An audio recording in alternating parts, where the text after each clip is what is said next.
Good evening, everyone.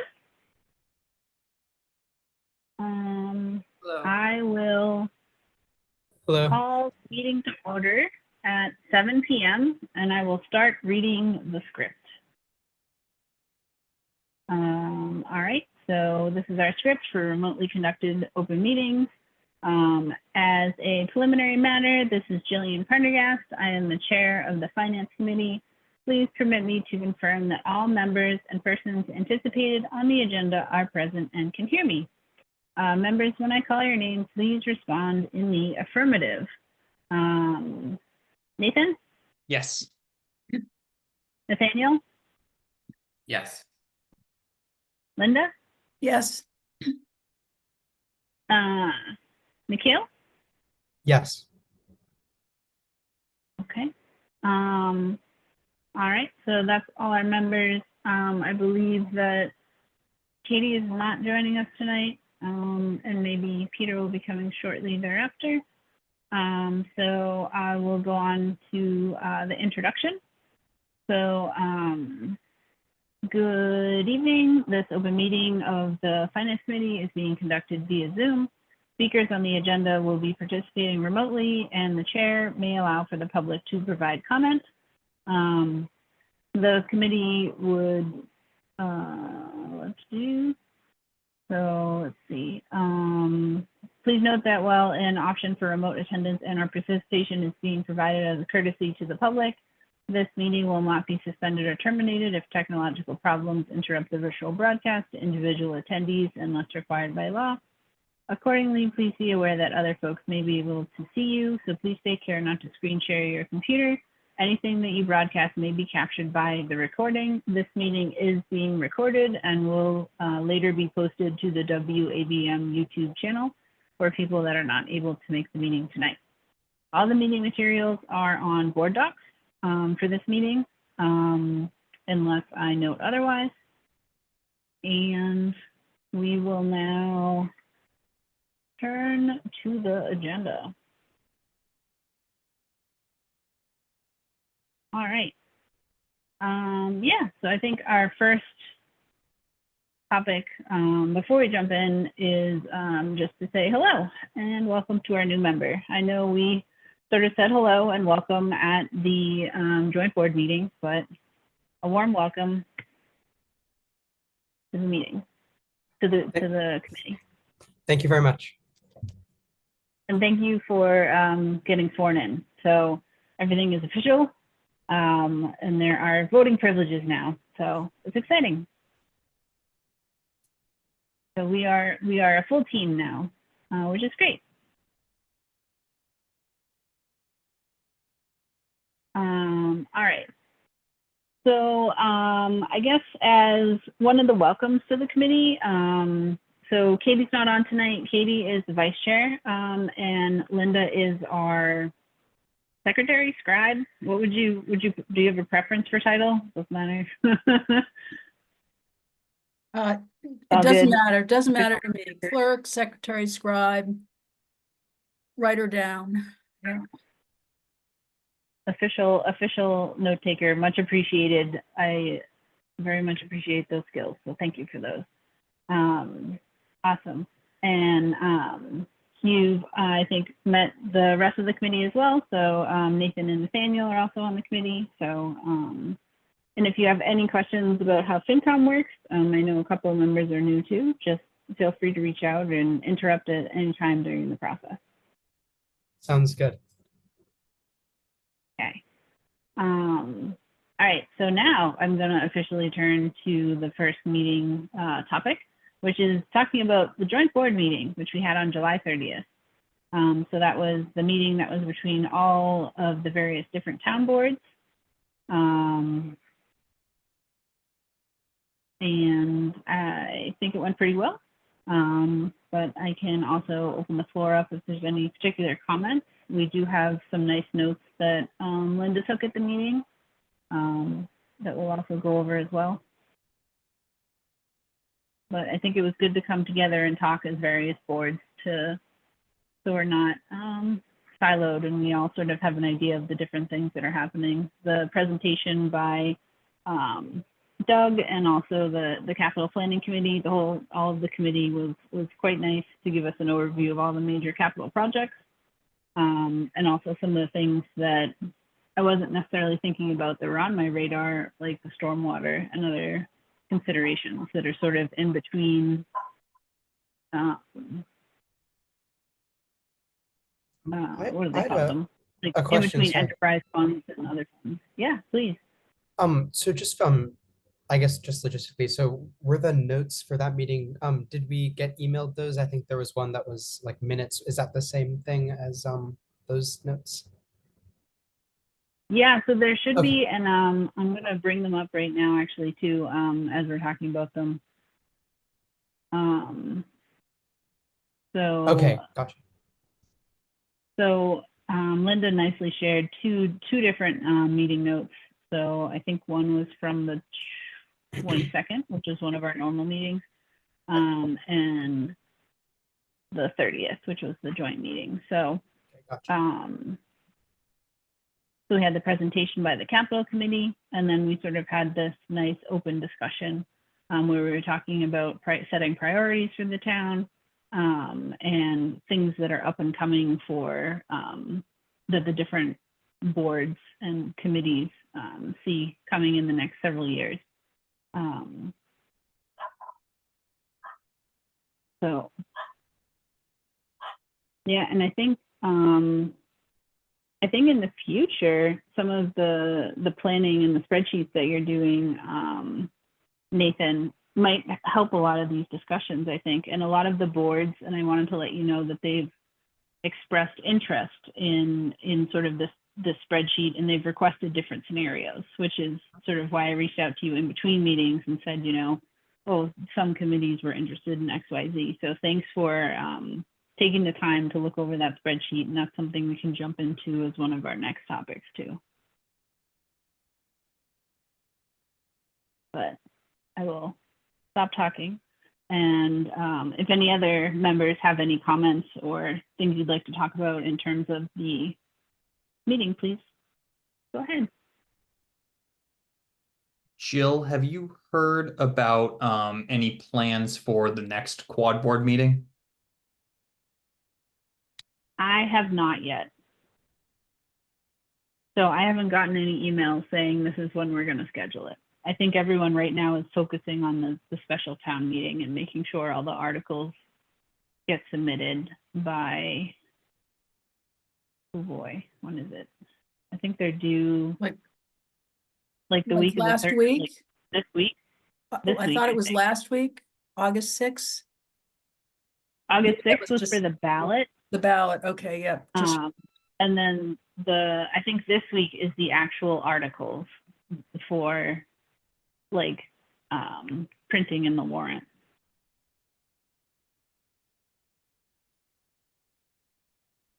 So do we know if anything got submitted for like the ballot?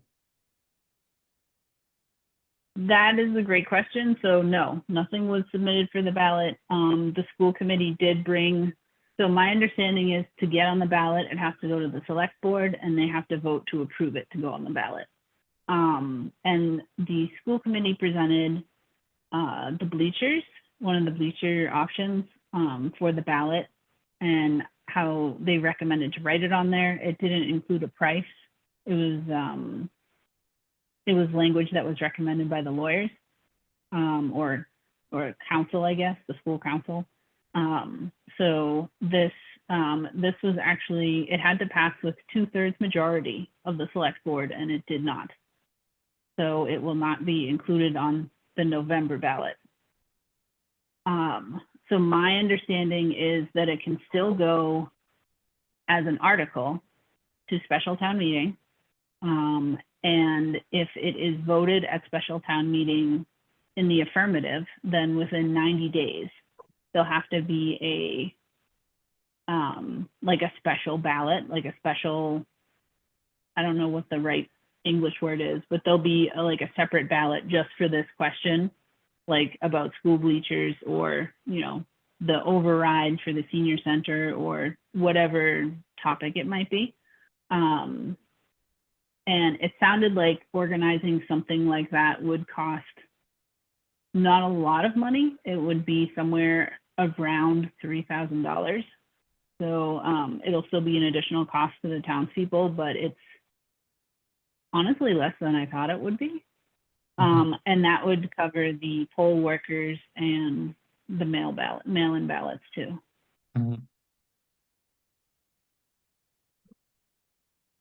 I But can, Greg said he could get me like a more concrete number, but that's like a ballpark. yeah, and sitting on the senior center committee as a liaison, they were hoping to get on the warrant and a ballot, but it's not going to happen. I mean, it was very clear from the quad board meeting and the select board that they weren't going to entertain an override. So they're going to have to defer. So how does that work exactly? Because that's what I took from the quad board meeting as well. But I thought that the select board's position was that they did not have to schedule something within 90 days and they could like punt it until the spring, even if it was voted for in the special town meeting. So shouldn't that also be the case for the senior center, that if there's an article and it's voted for in the affirmative, that they would have to schedule something, or are they not even entertaining an article?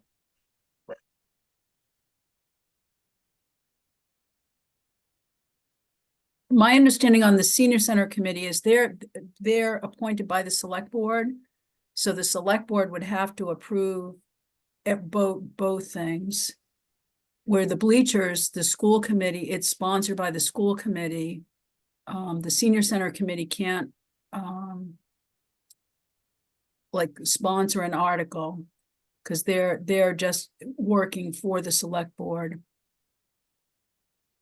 So what was the result of do you know what the result of the RFI was? Sorry, is this getting too far? I'm trying to think, I don't know that we know it was gonna come out on Friday. So I can give you what I know about it is that there was a delay. I believe that they delayed the RFI additional couple weeks, maybe until this week or next week, to allow for, they viewed a couple different places at Mill and Main and some other places. And they wanted that additional time to be able to get those RFIs in for all the places they looked at.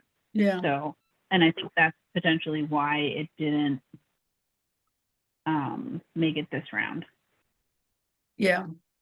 And I can say just from, I went to see a couple of the places, and when you lease, the lease costs look favorable, but it's not like moving into an apartment. Some of the places we looked at had literally no floors, no ceilings, no bathrooms, so the fit out costs would be substantial. So what they were trying to do is extend the RFI to find some place that's close to move-in ready, which would really reduce the fit out costs of a place. Sorry, just a basic question from what exactly is an RFI? Sorry. It's a request for information. Okay. And what they wanted to do is the senior center committee wanted to, in drafting a warrant article, they needed some baseline measure to know how much money do we need if we wanted to lease a property.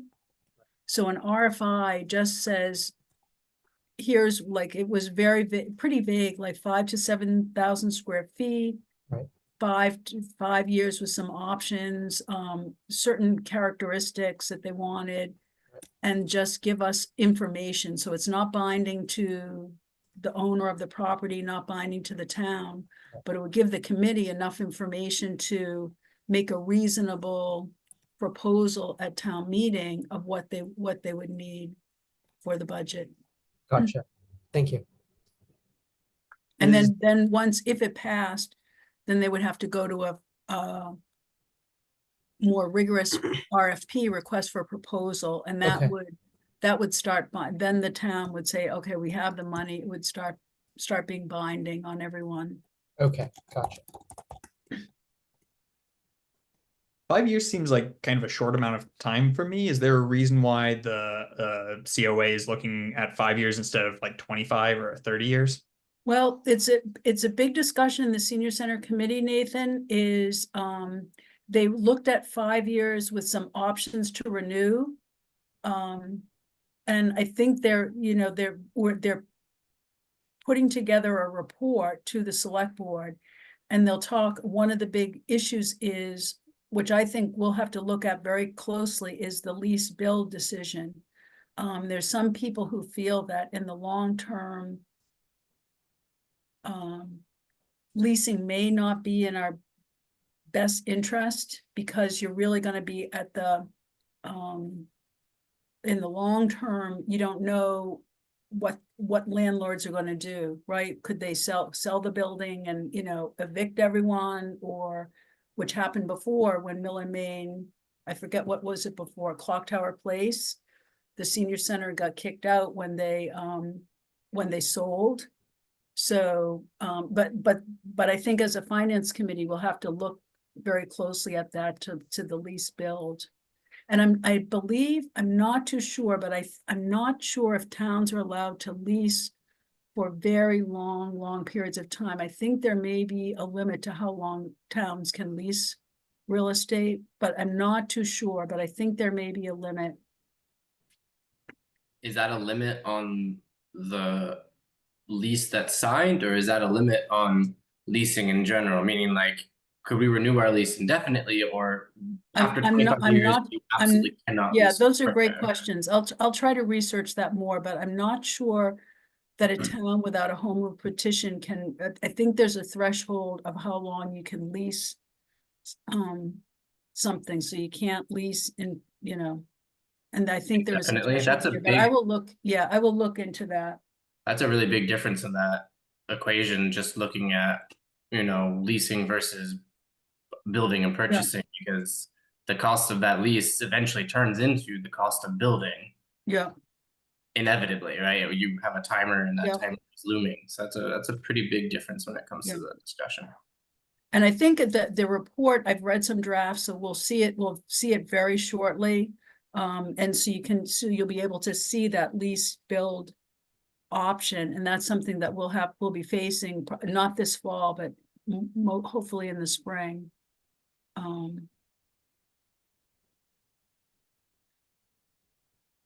So it's not, but is it going to cause any problems that the votes will happen in this? We just had the RFI, even if it's extended, but Yeah. the vote's not going to happen until the spring. Yeah, it could cause some problems, because things, even the RFI, from the RFI to the RFP, if it had gone, we had thought October, release the RFP in January or so. Even in that brief time, things, what's the deal at the RFI doesn't bind anybody. Mhm. And, you don't know about the leasing market, could get more favorable for the town, less favorable. The space that you kind of looked at, thought was, kind of suitable in terms of parking, accessibility, move-in ready, might not be available. So, yeah, it's not ideal. But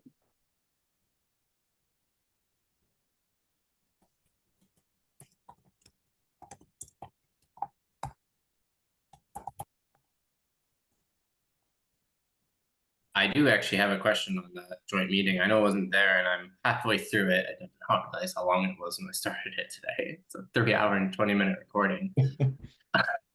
I'm getting caught up on a lot of the issues in general, but there's these two numbers that were thrown around in some email correspondence that I was reading earlier today as well, 100 million and 50 million.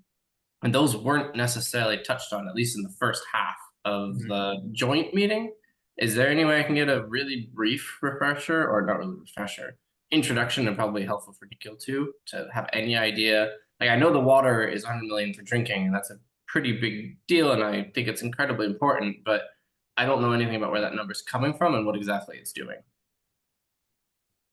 Yeah, so that's a great question. We have a lot of our capital projects. We have one single access to it through an account that I can figure out how to share with you if you want to look at it online. But there's a website called ClearGov. And on this ClearGov website, I'm trying to figure out how to pull it up while we're talking. but it outlines every single capital project and every single stormwater project. And that's where those two numbers come from. So I think the 100 is for all of the capital projects and the 50 was for the stormwater, which is different than capital. And that's almost like a wish list. Like they're all necessary things, but that 150 is like everything that every department told capital planning and like submitted to ClearGov is like possible things that they wanted to have like funded. How fleshed out are those? So like I guess maybe this will help me here. For me and my work, we'll have different departments submit this kind of stuff, but it's not flushed in the slightest. It's absolutely just wish lists with people who don't necessarily know how to pull a budget together, making up numbers of what they think. And then we have our own wish list, which is very fleshed out, but we only plan a year or two in advance because, you know, we're getting our funding from DOD and above, and there's a lot of rules behind it. So any idea where the level of these numbers are coming from are? Yeah, so that's a great question. So this is from last year. I actually don't have access to the 25 yet, but I did request it. So they break it out based on if it's a vehicle or equipment, or if the capital is a roadway, or if it's a building, or if it's other equipment. The water and sewer stuff is the enterprise fund stuff, but it's also captured here to give you an idea of how much that stuff Can you click one of those? for me? potentially. Yeah, sure. Sorry, this is like getting very heavily into my personal realm very quickly, so grabbing my attention. Yeah, so all of them will have a description and tell you exactly where this is happening, and then it'll give you an idea of how much the construction and engineering costs are between them. At least that's how this works for this one. And then there's also other tabs here, which I honestly haven't explored too much. But if I look on something that's, say, like a piece of equipment instead, it'll have the person who's requesting it. So this is like a different department. And then it'll say like how long it should potentially last for, if it'll be, you know, sort of if it's new or if it'll be used, and if it's a replacement or if there's like a rental instead. And it gives you the idea of the potential costs. And so some of these are a little more filled out than others, depending on like where it is on this dashboard. But, and this is something I can get people access to. Yeah, I'd like access to that. It seems that a lot of this is a generally good idea, but some of it is probably very wild guesswork, so good to know. All right. Can somebody speak to the enterprise funds and that, like how does an enterprise fund work, and like why are the sewer and water projects bracketed off under that? You mean, why are they in this capital planning spreadsheet? I mean, like literally, what is an enterprise fund? So, the enterprise funds, the water and sewer is enterprise funds. So you pay a water bill and a sewer bill, and that Right. bill should cover everything that has to do with water and sewer. Stormwater, storm drain is not in there because it's like a different thing. It's not water and sewer. It's like making sure the water runoffs in the street are proper or whatever, I guess. So it's not necessarily directly related to your ability for your house to get water and sewer. So it's not in that enterprise fund, but they are potentially talking about making it a separate enterprise fund. Gotcha. They're also talking about making the trash an enterprise fund, which might actually be an article at this special town meeting. But I'm getting ahead of myself. That's our next topic. Just sort of a follow-up question. Just like, I guess what like separates like an enterprise fund from like a normal fund, if there is such a thing. Sorry. Yeah, so there's sort of two general buckets we usually talk about in finance committee. There's the general fund. The general fund is like your budget that covers for everything that has to do with the town, like the schools, the you know, the snow and ice removal. It covers a lot of things like that. The enterprise fund is in our town right now is just water and sewer. So anything that has to do with the water pipes or the sewer pipes should be fixed. The money should come out of that fund. Okay. And the town staff who support that should be paid from that fund. Does the fund sourcing come from two different streams then? So when we're looking at the general fund, Yeah. that's the, you know, property taxes, and then when we look at the enterprise fund, that's our water, sewer Yeah. taxes, etc. And then I guess in the future we might also have stormwater and trash taxes in theory. Yeah. Okay. In good. theory, yep. So they should be separate piles of money, but they're all coming from the town's person. So it's something I'm trying to think about holistically too, because at the end of the day, the people who live here have to pay the taxes. They have to pay the water bills, you know, all that stuff, if they want that service. So I mean, my understanding is when you pay your water bill, you're paying a little extra, at which they budget in the water rates. So they're saving money to fix the wells, do the, you know, operations upgrades to the water system. And it kind of builds, so Yep. they're able to save that money instead of the operating fund, which after the end of the year goes away. The enterprise fund, they can build up that balance over the years until they have a big project and they can draw from it. So the leftover money They can goes into a also get savings grants. account. Pardon? they can also get grants too. Yeah. Specific for it. Yeah. Okay. All right. Any other questions, feedback, or discussion about the joint meeting?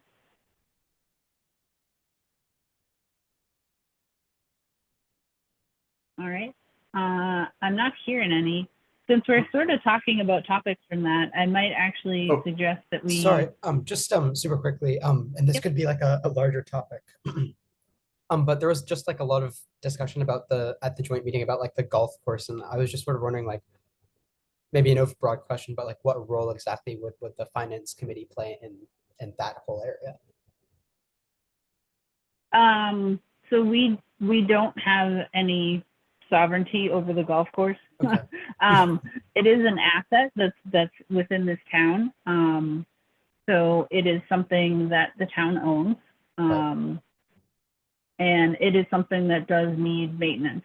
Right. So this is, I think, why it came up as a topic, because there is a roof and other improvements that could potentially make it a more attractive place for functions. I think the seniors are potentially working out of there right now, and that Right. they're looking for potentially new places.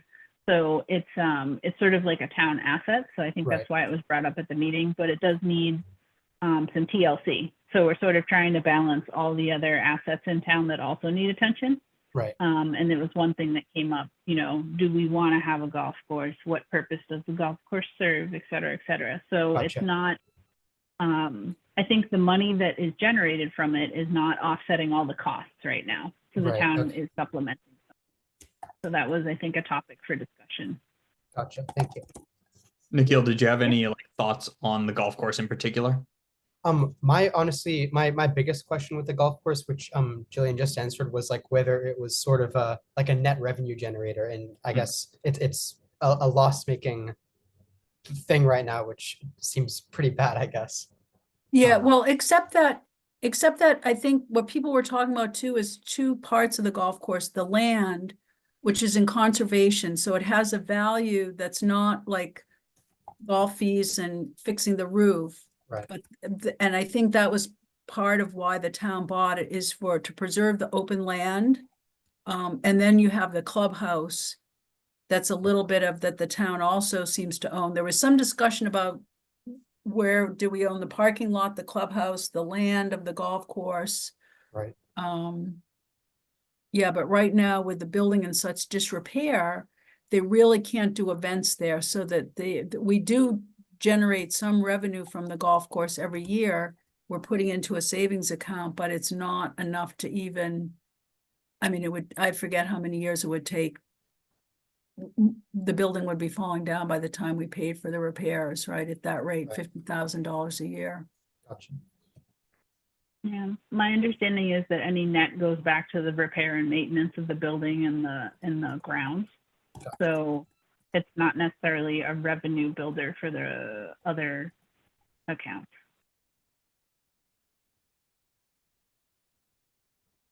Okay. All right. Great. So I was thinking we might pause for the future planning topic for 1 minute, and maybe just, since we're talking about special town meeting, we just jump to topic number 3 and just dive into special town meeting currently. So so I did want to bring up, I did also learn, so I know that we talked a bit about overrides and exclusions and potential things for different articles. So, and I did want to bring to the attention, Linda, since you're acting as a liaison to the senior center, is that my understanding and the email that I got from Greg and from town council is that if we pass an article asking for an operational override, that for that year, whatever money, so say it was like $200,000 or something, we want an operational override for the senior center to rent something. The subsequent years, that money is not guaranteed, or it's not earmarked, which I thought was confusing. Yeah, that's my understanding, Jillian, is it's not earmarked, but it goes into the levy limit. And that each subsequent year, the levy limit goes up by 2.5%. So it's not, just like any other line item, it's not guaranteed. But it does increase the levy limit in perpetuity. So if you pass an operational override, that 200,000 stays and grows at 2.5%. But you're right, they could change it to schools, fire department, whatever. How Yeah, much of a Right, concern and is I it? think, Sorry, I was gonna say, how much of a concern is it to, I mean, clearly the idea is to make sure it is earmarked, but the town would have a legal obligation to fill whatever term of lease was signed. So whether it's earmarked or not, once we get it the first time, at the very least throughout to the end of that first lease term, it would be a safe assumption the town would be honoring it. It's just at the end of that lease is when you need to be, you know, yes, we have an option to renew, but we no longer have the earmarked for that, and thus the town could say no. yeah, that I'm not sure what, correct? Nathaniel, is with government leases, if you have you didn't fund it, I'm not sure if there's a way out, but we'd have to look at that in a government lease. If you have like a non-appropriation escape clause. But and I I think mean- it's important to note too, that after the 5 years, it's not like that comes out of our the taxes. It'll just be there yeah, forever. yeah. Yeah, Can you do a negative? yes, you can do an underride. Yep, So you could always, in theory, you just could do an vote underride. the Yep. other way once it's done and undo it, quote unquote. Hmm. Not that governments necessarily love giving back money once they have it, but in theory. I have never heard taxes go down, but that's a lovely theory.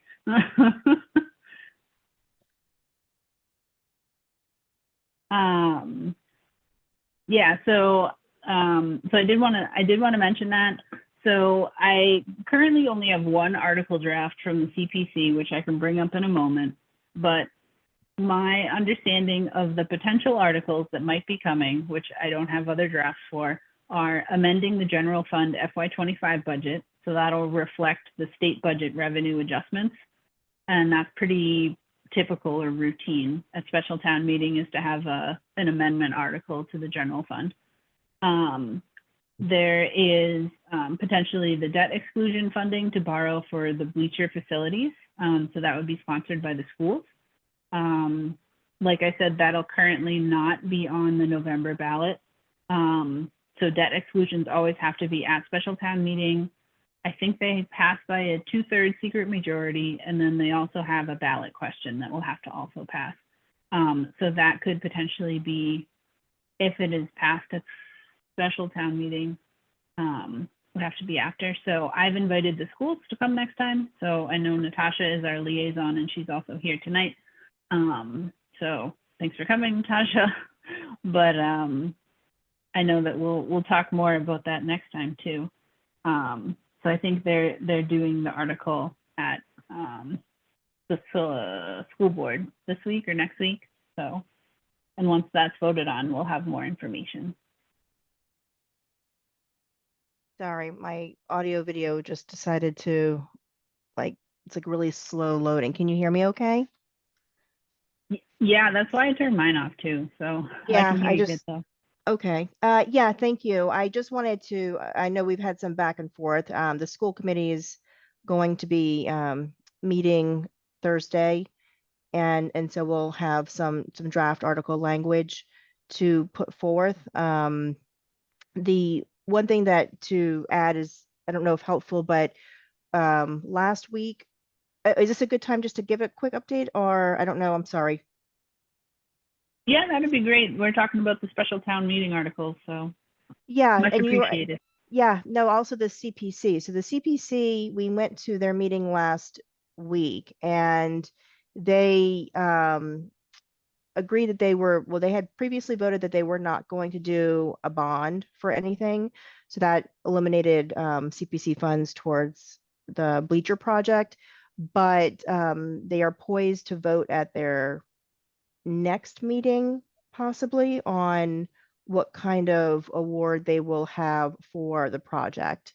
The challenge is, I guess, some members were not comfortable with the balance in the different reserve funds that they have to vote on an amount to add. So they talked about anything from like 150 to maybe 300,000. So there's quite a large possibility of what that funding option would be. The other issue is because it's kind of getting close in the deadline for articles, they wouldn't have that number. They wouldn't be able to vote before the articles are due to special town meeting. They would be voting at annual town meeting. So it would be possible that they would approve the project and have a funding source, but it would still need an allocation at annual town meeting. But it would be helpful, which Mary and I conveyed to them, to at least get some understanding of support, because then we can, communicate, for the public, the overall project costs, because whatever they provide, we would be bonding. We would not be needing to bond for that full amount. So if we are at 750, 750 seats for the bleacher project, and it's 3.3, so it would just kind of bring it down further from there, ideally. Okay, and they're talking about potentially, they're not talking about bonding through CPC. This would be more of like a one-time allocation type thing. Yes, there's their typical process just Okay. awarding a fund. They have the updated information for what they were looking at, just like the bleacher, so they would be like towards the bleacher, I think, is instead of looking at the overall project, because they would want to make sure it's CPC eligible expenses. So I think they were looking at the estimates for the bleachers themselves to base their award off of. So I think I'll be going to their next, they meet the first and third Wednesday of every month. So I'll go to their next meeting.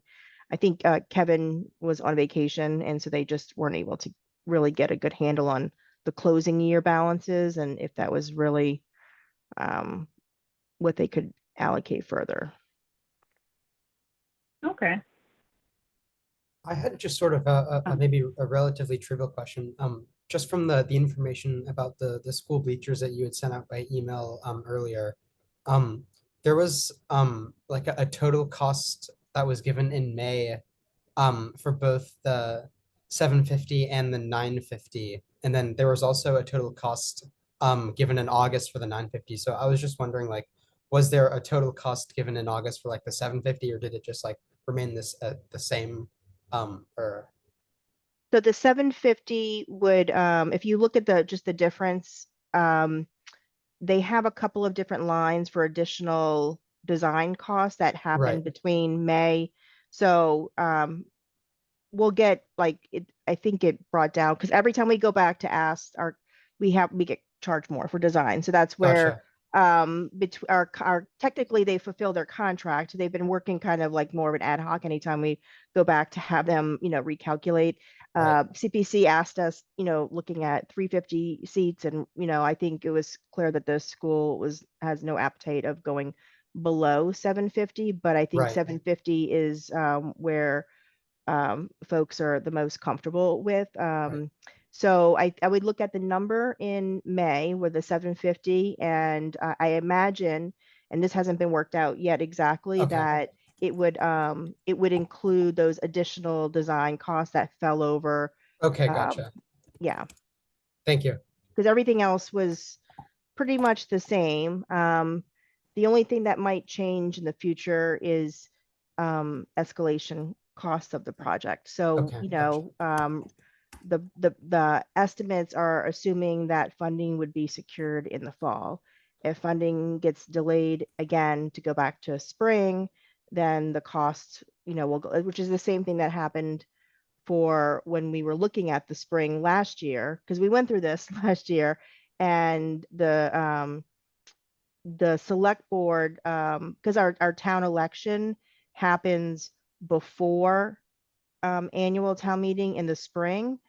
The select board wanted to have the town meeting before, so that you can kind of inform the public and people would have more information before they're going to the ballot. So now, if we're kind of waiting back to the spring again, it kind of reverts back to that backwards process a bit, unless we call another election. And what Jillian was mentioning earlier, my understanding is along those same lines, where the select board, after the vote at town meeting, if it passes by a 2/3, then the select board has another opportunity there to 90 days to call a special town meeting and to put forward a ballot. So I think the school will be hoping that maybe with a little bit more information and discussion at town meeting, that could present as an opportunity Okay, as well.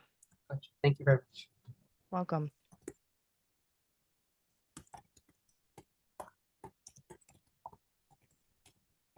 All right. So I think we'll have the school committee come as our guest next time on the 26th, which we appreciate, because I think that's the first day of school. That'll be a busy day, right? Yeah, you mentioned Pretty about close to it. maybe the 19th doing a possible meeting, but I don't know if that's still Yeah, hard. so that's something I need to open to the floor and ask the rest of the group here, is if you want to add another meeting to our schedule next Monday. I don't know what people's schedules are like. We would need at least 4 of us to be available on, what date is that? 19th? 19th. Monday. Yeah. So if we want to try to have an ad hoc meeting there. Would that be at 7 p.m. As well? Yes.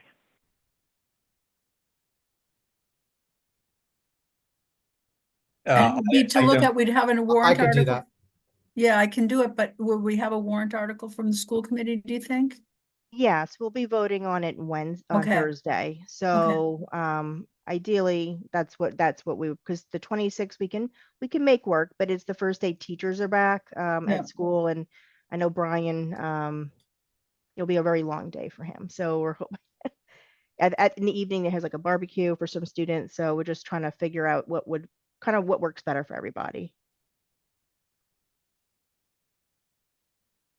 And then if we need to come back at some point, if there's some other outstanding questions, you know, still able to come back on the 26th. So, if, you know, things aren't able to get resolved or someone, you know, we can make it work.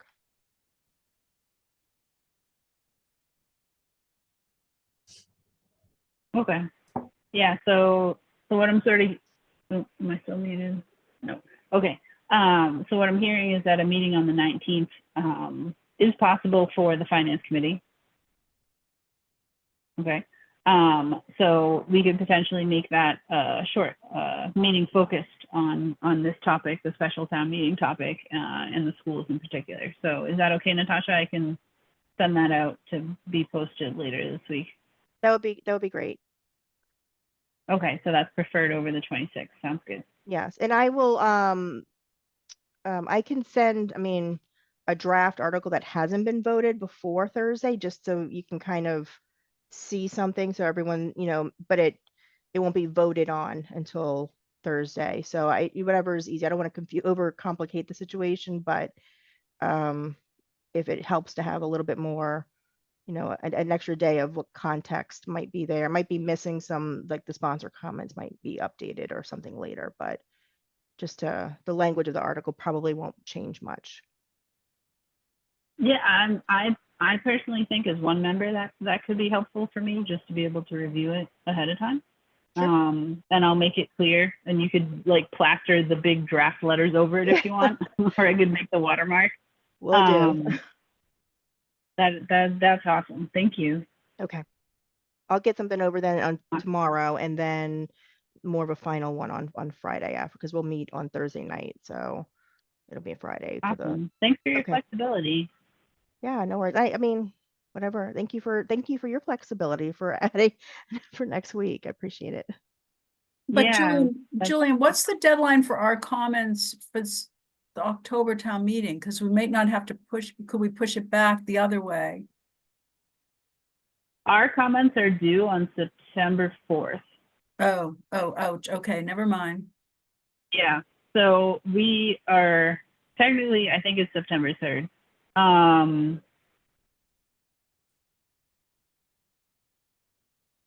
Oh no, wait. I'm sorry. I'm looking at my notes here. It's September 2nd. So Okay, I asked so Greg if we could either have an way, extension, maybe like the Yeah, either 10th, way. but Yeah, yeah, we it's gonna can't be push it rough. It's we gonna can't be push it like, the other way. So Natasha they'd have a little more time to finish it. Yeah, okay. I think what may happen just in the past, so we'll have a version that the school committee votes on, and in the past, they've authorized me to amend, because it's in between now and later on, there might be changes, you know, more information, people want a different explanation of different things, and so that's where that sponsor comment, so usually the school committee would authorize me to amend it, you know, based on feedback. But we would want to make sure we get it voted on, because the select board, they vote on the warrant. When does, Jillian, do you have that? I do. They vote on September 3rd, which is why I was like, oh wait, I think our Yeah. stuff is due sooner. So Yeah, which means so that they need to get to them like that Yeah. Friday before, exactly. yeah, so and I mean, we can do what we've done in the past, and if we would have to, on the floor of special town meeting, we would have to, I don't know if we'd have to read our full recommendation, but we would say at least a yes or no, and provide a printout at the meeting. So it's ideal if we can do it where it's printed, so the townspeople have more ability to read it ahead of the meeting. But for some reason this year, it just seems really tight. And like by the time like we get the draft articles and when our comments are due, and I told Greg that, I was like, we don't even have like 2 meetings. I mean, we have 2 meetings now because we just made an ad hoc meeting, but it's pretty rough this year for special town meeting. I don't know why. Okay, great. So will we have, I guess we won't even have the final text of all of the warrant articles next week, right? I'm hoping that we'll at least have all of the drafts that have been submitted, because the drafts are due for submission this week. Okay.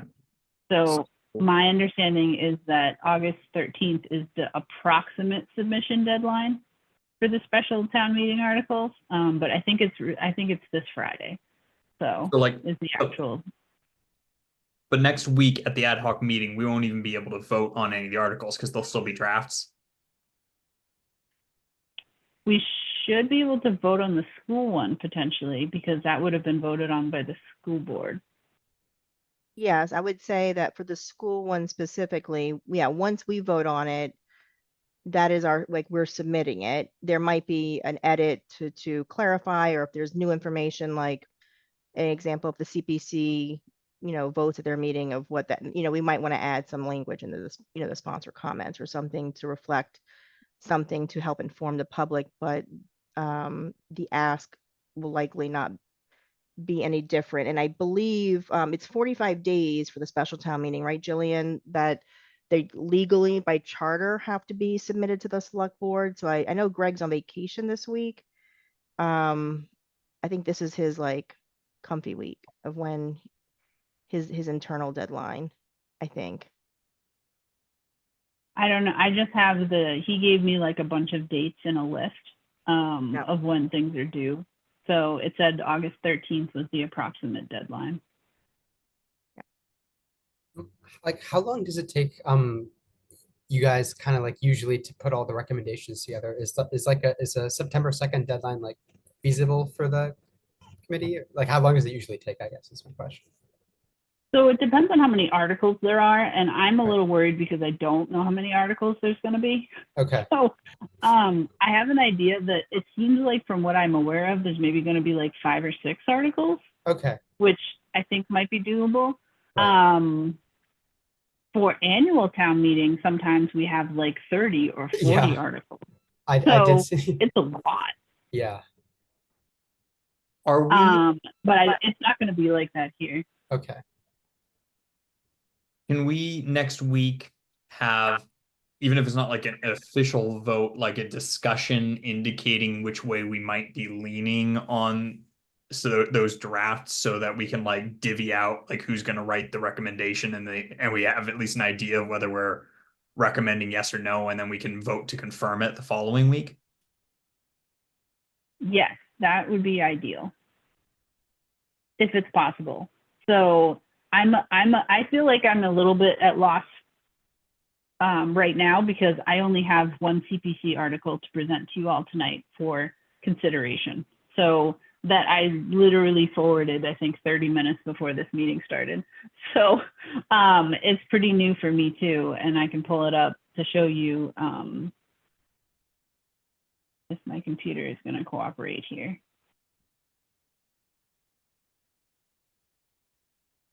So my understanding is this is the final article. Let's see, share. So this is for the appropriations of the CPC fund. So in the annual town meeting, we voted on, different reserve funds and things like that. And this is one of the Community Preservation Fund. They are doing projects that will benefit the community and preserve aspects of it. So these are their appropriations that they're recommending for this special town meeting. So Just these come from the real estate tax surcharge. just a basic question, sorry. For the reserve funds, like the kind we're sort of discussing here, are those like part of the general fund, or are those like separate funds? They are part of the general fund. So in the annual town meeting, we vote to take a portion of that general fund and to put it in this preservation fund. Okay, So gotcha. For some parts of it, there's different pieces to this puzzle. So this in particular is coming from a real estate surcharge. Okay. So like this is money that can't be used for other purposes. Okay. I have a very basic level question here. So our purview, I suppose, is to look at this and then let the town know what our committee believes the town should or shouldn't do? Is it our job to determine if like using the $20,000 for the preservation of this water trout, is that our job to determine if that's even a appropriate use of their funds, or do we just trust that they can do this? So our main purpose is we have to make, as you know, we have to vote and make recommendations on every single article that comes forward to give the taxpayers information and to be able to make informed decisions. So we're supposed to be that independent, quote unquote, watchdog. It's not necessarily our job to tell other committees how they should be appropriating their funds. We can certainly make comments if you think that there are other historic or open space or other community things. So I think the CPC is unique in that it will allocate these funds based on the applications that it gets. Right, So I guess out I of all the wasn't, applications, I don't think my question was clear then. I'm not concerned about how they're using that 20,000 in the sense of I think there's something better. If they said I want to put this 20,000 towards the installation of a fire hydrant, I'd be fairly confident in saying that that 20,000 can't be used for the installation of a fire hydrant. It should come from a different source. Is it our job to Right. determine that, or do we trust that the money being presented here in these kinds of articles are being used appropriately? Does that make sense now? If we notice something glaring like that, I think we Right. can certainly comment on, Yeah. like, I mean, I don't,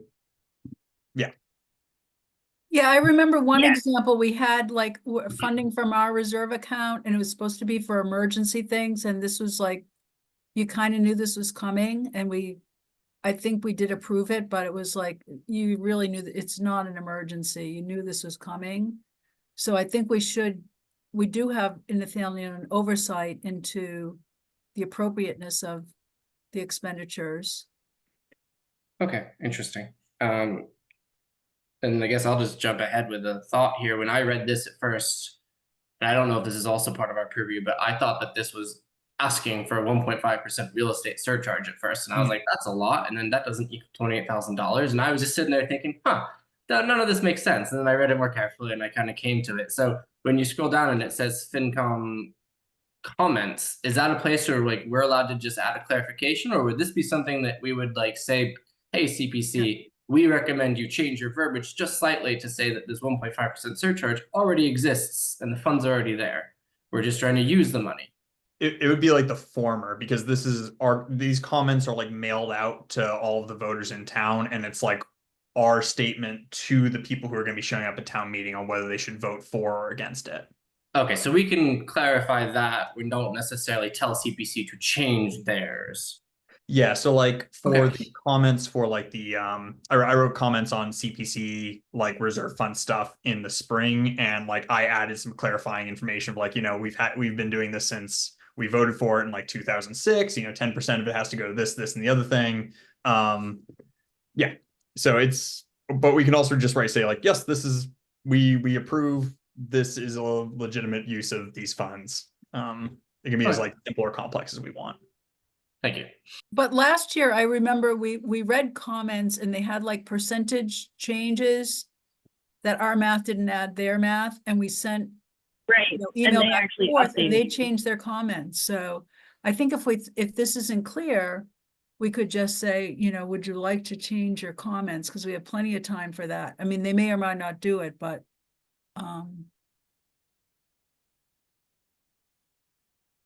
Yeah, I mean, I can send to the chair and just say, you know, we might recommend you say that in this first sentence that this comes from like an existing real estate surcharge, Yeah. and this is only for part of that money or something. yeah. I just had like a clarification question. When it says partial state match, I'm assuming that means like money that the state government is giving to the town. Just like, do we know like what proportion of like the total that would be, or no? Not from the text. partial statement. Where is that phrase? Sorry. At the end of the first sentence of the comments by the sponsor. Partial state match. Okay. Is that something that like we would need to know, or is that like not relevant information for us, or? This, right, so yeah, that's a great question. I think it's a little more clear at annual town meeting, because Okay. in their article, they talk about what they do with the 1.5% tax and how the state matches X amount of it, which I don't Okay. remember off the top of my head. But like, so like we as residents put in that percentage, but then the state also puts in some money too, but I don't know Right. what that is off the top of my head. Okay, So I gotcha. can ask a clarifier for that if we want to know that for our comments. Okay. Is that since I maybe am not super familiar, like, is that something that like generally speaking, like, would we want to know for just like the purposes of our comments, like how much the state is contributing to like a reserve fund, or is that something that we don't really? Yeah, we can definitely ask. I Okay, can ask them. gotcha. Thank you. I mean, I think like our job is to like inform the public, right? So if Right. we think that that'd be like clarifying if like the average person in town is going to Yeah. want to have that information. And I Right. think the fact that you're interested in it means that there would be interest in it. Right. That's definitely something we could put in. Yeah. Gotcha. And if you're confused, I'm sure someone else has questions too. So like if you have a question, I'm sure someone else does. So I think there's never a dumb question. So Okay, gotcha. Thank you. all right. Okay. If there's any other questions or comments on this article, I can send a message or a clarifier to the CPC. They said they would be happy to answer any questions we have. So if anyone wants any additional information about these improvements, then I'm happy to get that additional information. So I'll ask them about the match, and I'll ask them about potentially making that first sentence a little more clarified. I'll just add, I'm watering that trough this week while someone's on vacation, because it's planted by the community gardeners. And it's a heavy, heavy, big thing, and that's the cost, I think, of moving this, is a big lift to move it, and they feel that to sell the fire station, if that historic landmark wasn't there, was in a more permanent place, it would actually help financially help the town to, you know, as they're disposing of that property. So, but anyway, Yeah. it's got some pretty flowers in it now. I've been watering it for this week and next, so. Nice. And it's, I mean, you can't even move the thing. The thing is so big and so heavy. And there's about, I think there's 4 or Yeah. 5 around town of these big watering troughs. I don't know the whole history of it, but there's. a Yeah, bunch. back when it was like, you know, horse cart like going through the center of town. There was Yeah, like one at the yeah. beginning of the way and one at the other end. I think Yeah, the yeah, other one's yeah. like down by like the bike path, by the mill. Yeah, parking lot. And I guess there's 2 others. I'm not sure where they are.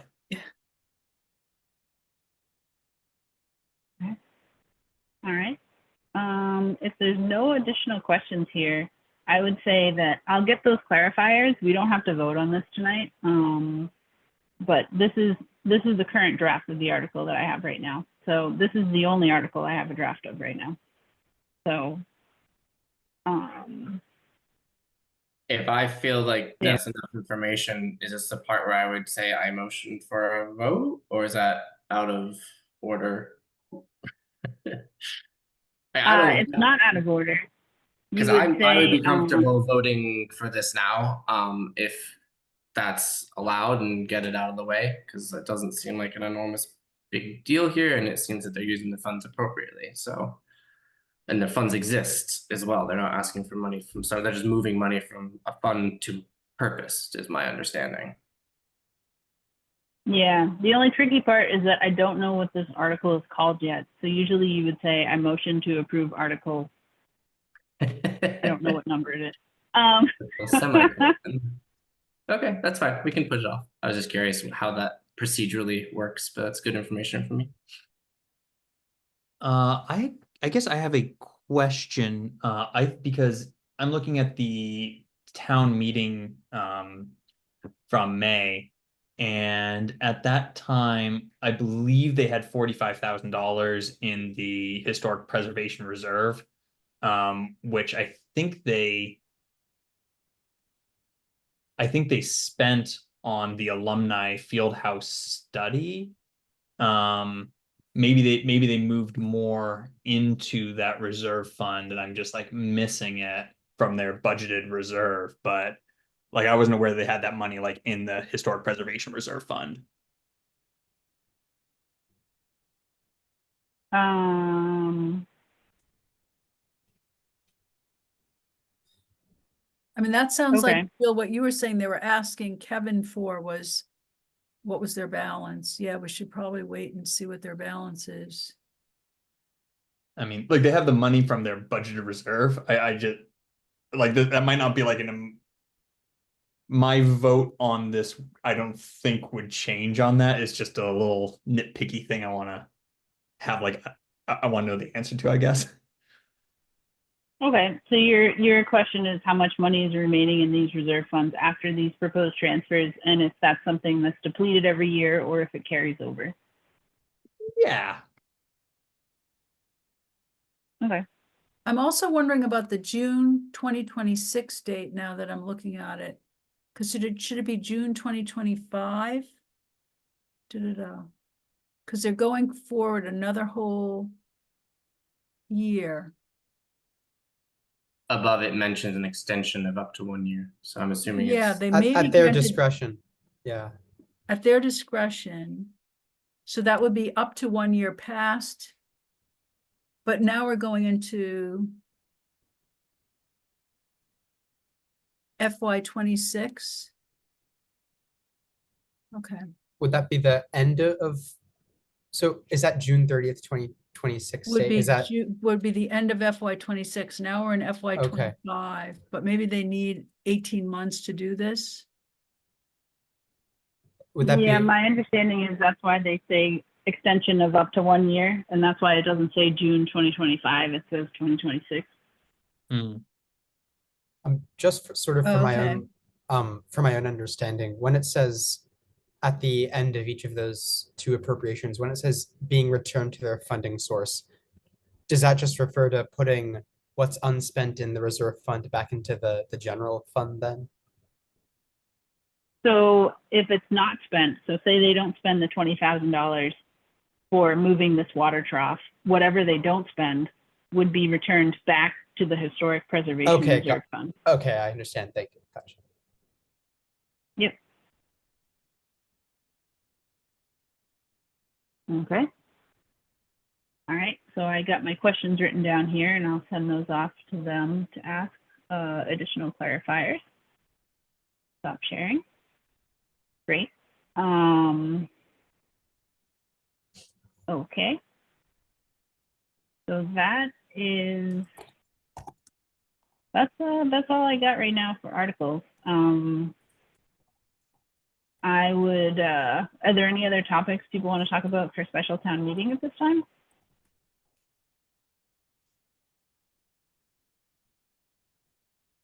All right. I'm not hearing any. So I would propose that we jump back to the future planning and scenario discussions, since Nathan made a really great spreadsheet. I don't know if you want to share it, if you have permission to share it, or if I need to figure out how to give you permission. Oh, you have the host has disabled participant screen sharing. Okay, the host will figure this out. All right, I will make you a host. Don't hang the call up, okay?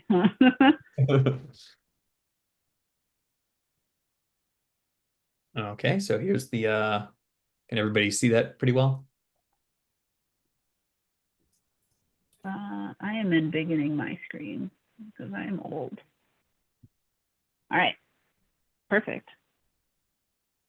Cool. So, so Jill had sent me like a number of scenarios to add to the model, and so they're on the additional tabs. This is like the blank one. This is like the basic with no changes. Here is with a school budget override at the begin for FY 26 of $800,000.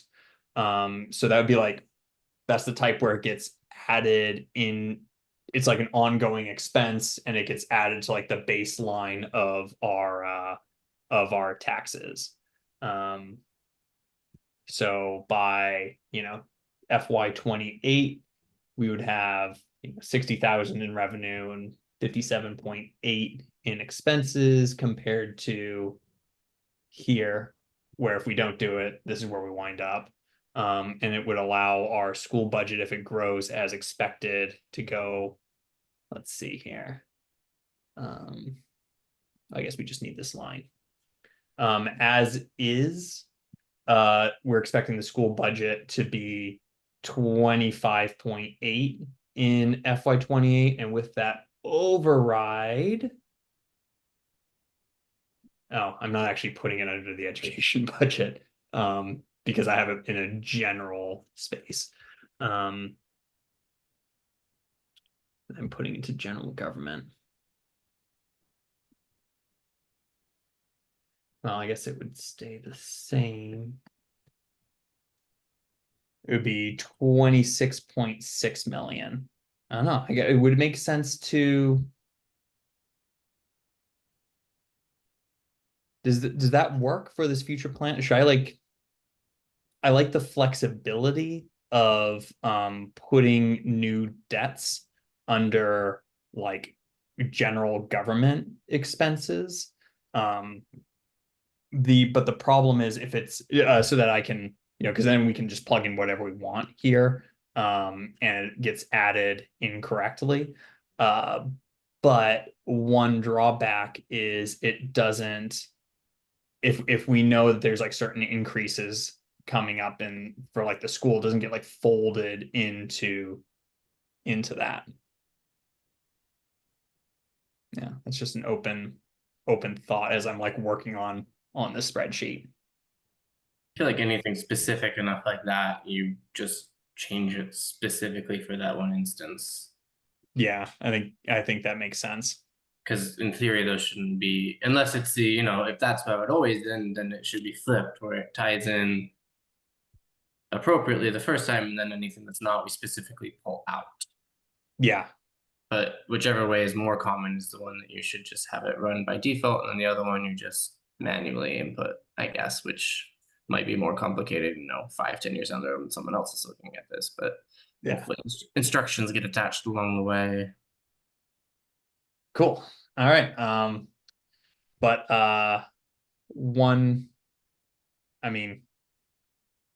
one thing about that is if we're not building anything and then we have that, added to the baseline of the revenue. I mean, it's kind of just like playing with numbers, but I like seeing that it gets us below 10% of our budget is budgeted towards debt service by FY 28. It's just kind of like a magic number that's stuck in my head now. The next scenario was what would happen if we did the 750 seat bleacher project, and it had a debt issuance of 3.3 million in FY 26. I believe it was 15-year terms is what CPC was talking about at the quad board meeting at 3.5% interest. So that would look like this, compared to the baseline.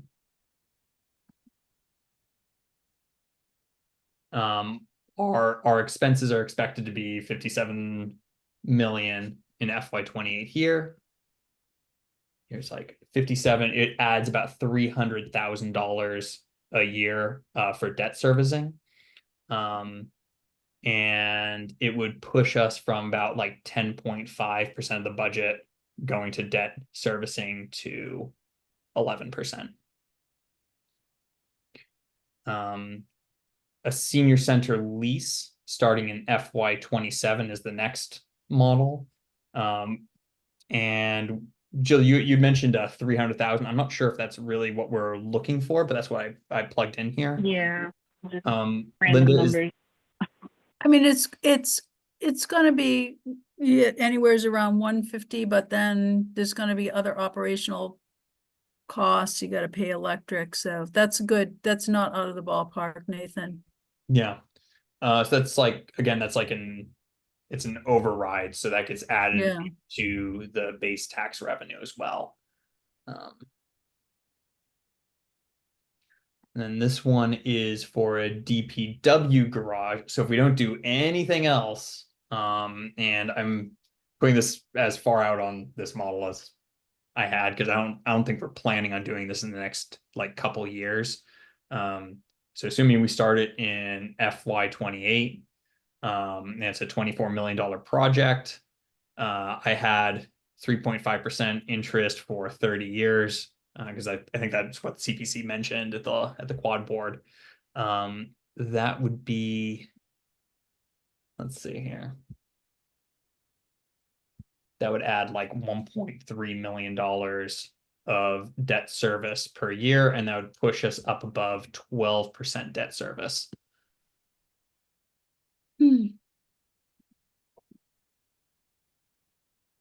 And it would increase our, the total revenue from like taxes and everything to like $59 million, as opposed to like right now it's less than 58 million. And then this is the last model. This is if we do $800,000 for a school budget override. I also threw in like a $54,000 for like bleacher rentals instead of a build. I guess we're already paying for that, so it wouldn't actually be like an additional override, but I don't know, it's in there anyway. 300,000 for a senior center starting in FY 27, and then 24 million for the new DPW garage in FY 28. And that's what this looks like. So that'd be like taxes going up to like $62 million instead of just under 58. So it's a lot of expenses, and it puts our debt service up above 12%. It puts it near 12%.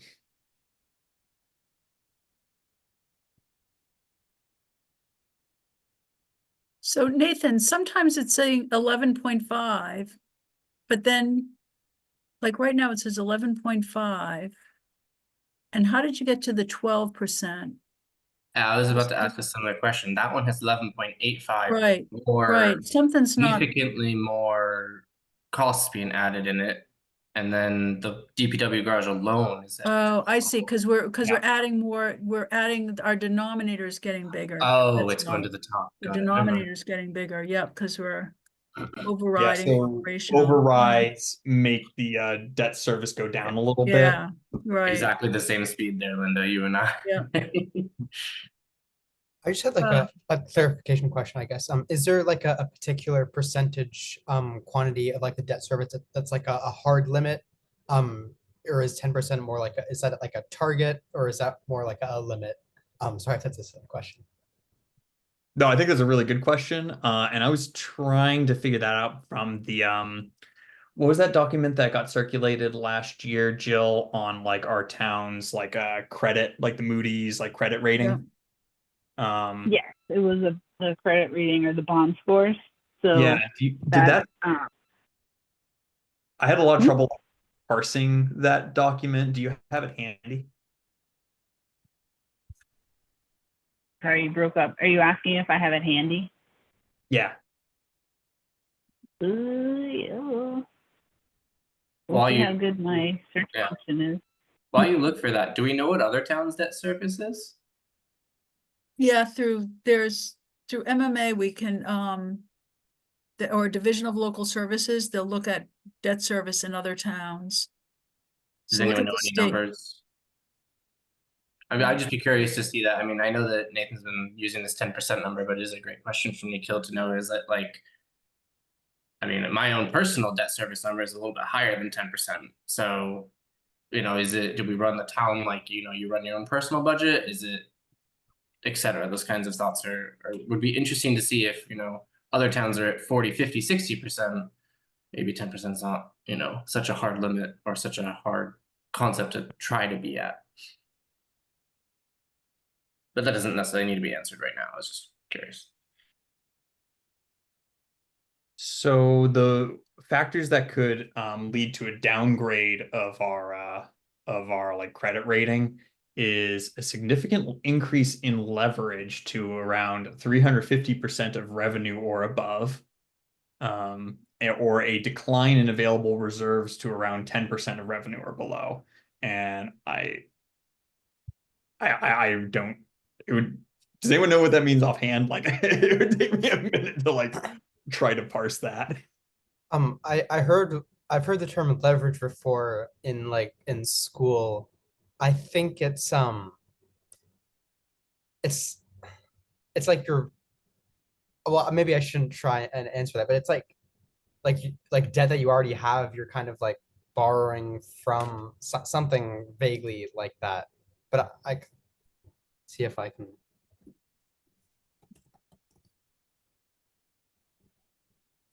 I mean, I'm looking at the Division of Local Services and in FY 23, general fund debt as percent of total budget for all the 351 towns was 6.95%. So going up to 12 would be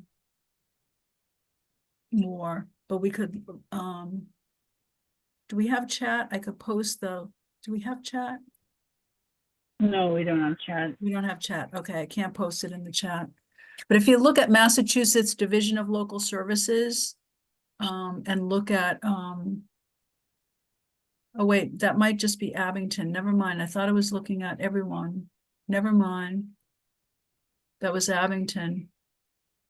So leverage is when you like invest money that you've borrowed and you're expecting the return on the investment to be like more than what you have to pay back of what you borrowed. So All right. I'm gonna figure out.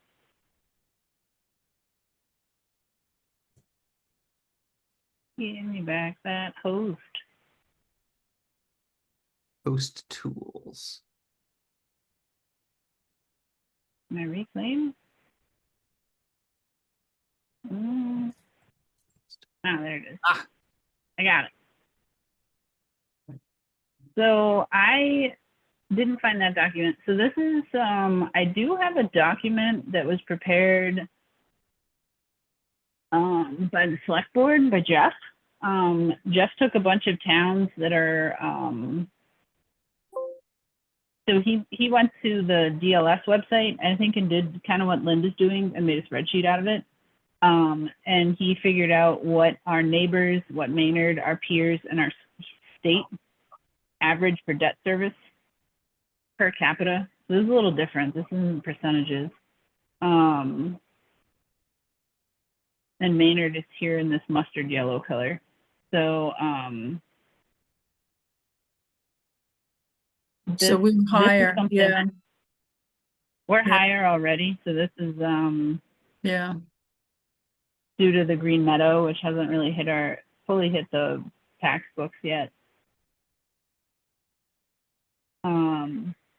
This is something that Jeff made, so for a budget subcommittee meeting back in February. So this is something of his make, going on that DLS website and sort of making what he understood would be peers to Maynard. And this is something that has been posted on board docs, but I can also send that if this is of interest. Trying to see, yeah, so that was the main, so it's looking at the different funds. So the general fund, and this is looking like without Um,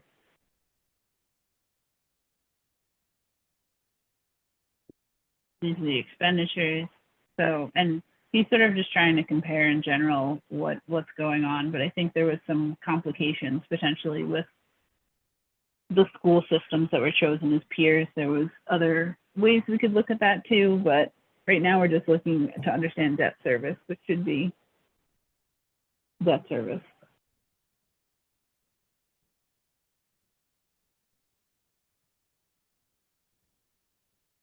So, but it's funny, the DLS website does express things slightly differently. And a lot of time it's per capita instead of per like a percent.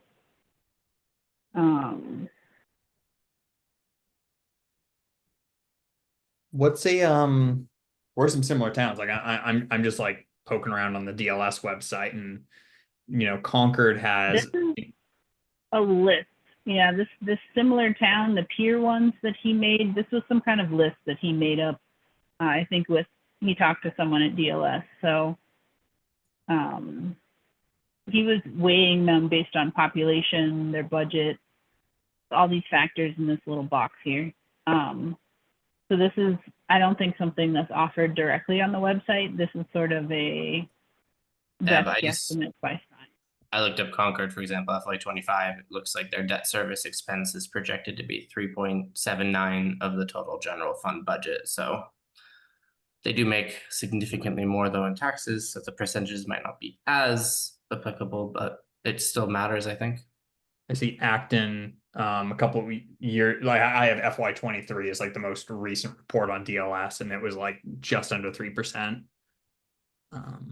Yeah, I just Googled it and it brought me to the Concord website itself. So if you Google for Acton, you probably get the FY25 or 24 data or whatever town you put in. I just skipped DLS because I was clicking so many buttons and I couldn't find it for the life of me. Lunenburg has been around 11% and is now at like 10%. Now being 2 years ago, the DLS, like it's not fully up to date, but there's a drop down and I can just like check different towns.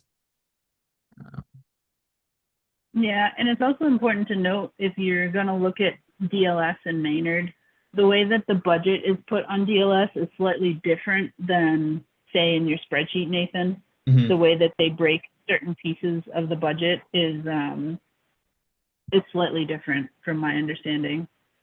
So like the line items might be combined on DLS, where in our spreadsheet they might be. Still looks to be 6%. Town of Harvard is around 11%. But very few towns are over 10. I mean, maybe 15 towns are over 10 or over.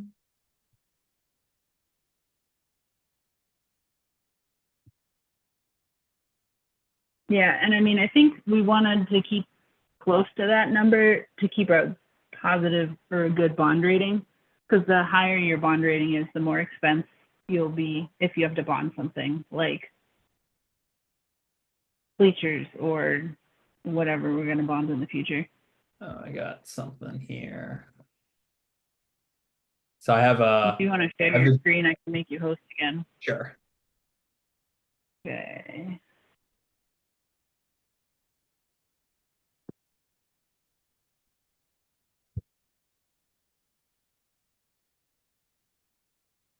All right. So here's DLS, and this is sorted like every town from debt service as a percentage of budget.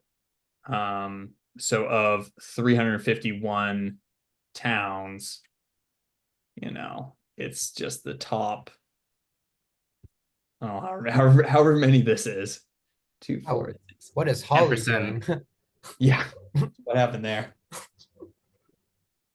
And total outstanding debt is 0. Do they like do they declare bankruptcy or something? What happened there?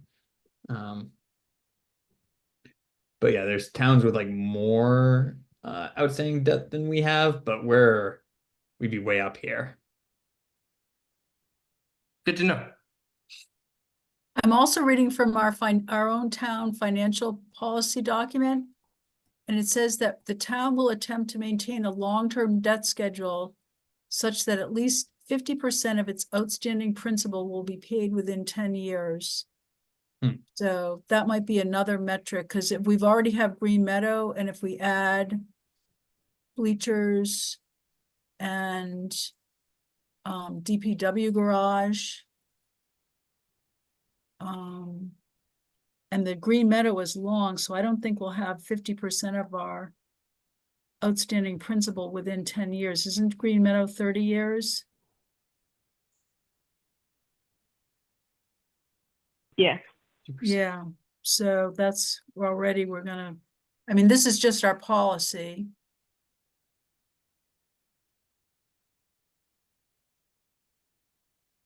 That definitely answers my question. I'm fully Team Nathan now with this 10% number. So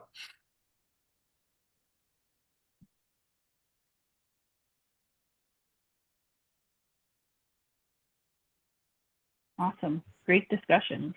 I love to hear it. And I really appreciate you taking the time to put some numbers on there so we can play around with them. Thanks for that, Nathan. Yeah, and I would love, I mean, I guess I'm waiting on Peter, I think, but I'd love to get the more specific numbers for FY25 as soon as those are available so I can start updating this and bring us into the present. And Nathan, were you able to add Green Meadow in? I know. I did. So here's some some limitations. This is only out like 4 years. So like principal interest when stuff is falling out of principal. Oh, thanks, Jill. So I have debt service here. Should that be principal?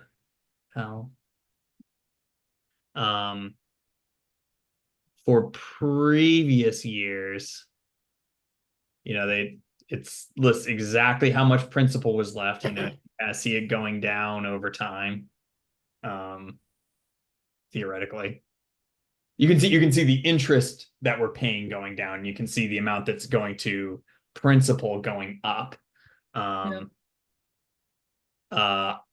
added Green Meadow School in here, and that's why it's highlighted green, because I don't have the current numbers. And it's just part of the way this model works is it just kind of like assumes that a line item stays the same every year unless I put in a change. So if I knew that we'd be paying like 5% more in the principal next year and the year after and the year after, I can do that. But that doesn't really work for like paying down debts, especially if they started at different times. And that's something I'd want to add a whole bunch more columns and kind of like manually set the rates at. And it seems like that should be available. And without that, we can't really answer if we're going to be paying half of our principal in 10 years. Yeah. Looks like Natasha has a question.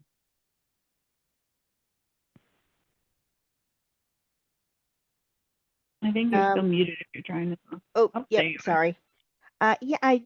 So I don't know how this fits into anything else, Jill, but I know we're getting reimbursements continually from the MSBA, from the grant, and I wasn't sure how those were going to be, if they're going to be allocated or into a stabilization account, or if those are funds that are different, because it looks like, I think this is part of that extra, that difference that happened in December, that the pricing changed.